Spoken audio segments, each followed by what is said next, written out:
শেরপুর জেলা আঞ্চলিক পাসপোর্ট অফিসের সহকারী পরিচালক মোহাম্মদ রুস্তম আলীকে এক নারী সহ পুলিশ হেফাজতে নেওয়া হয়েছে। গতকাল মধ্যরাতে শহরের নবীনগর এলাকার পাসপোর্ট অফিসের ৩য় তলায় তার বাসভবন থেকে পুলিশ হেফাজতে নেয় তাদের।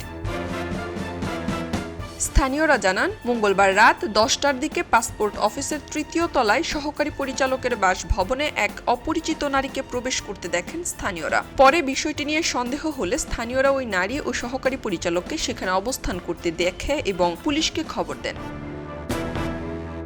পরে সদর থানা পুলিশ ঘটনাস্থলে গিয়ে সহকারী পরিচালক মোহাম্মদ রুস্তম আলী ও ওই নারীর তথ্য যাচাই ও জিজ্ঞাসাবাদের জন্য থানা হেফাজতে নেওয়া হয়। প্রাথমিক জিজ্ঞাসাবাদে জানা গেছে, ওই নারী সহকারী পরিচালক মোহাম্মদ রুস্তম আলীর দূর সম্পর্কের শালী। তার বাড়ি কুষ্টিয়া জেলার মিরপুর এলাকায়। জিজ্ঞাসাবাদ শেষে এ বিষয়ে বিস্তারিত জানানো হবে জানিয়েছেন সদর থানার ভারপ্রাপ্ত কর্মকর্তা মোহাম্মদ সোহেল রানা।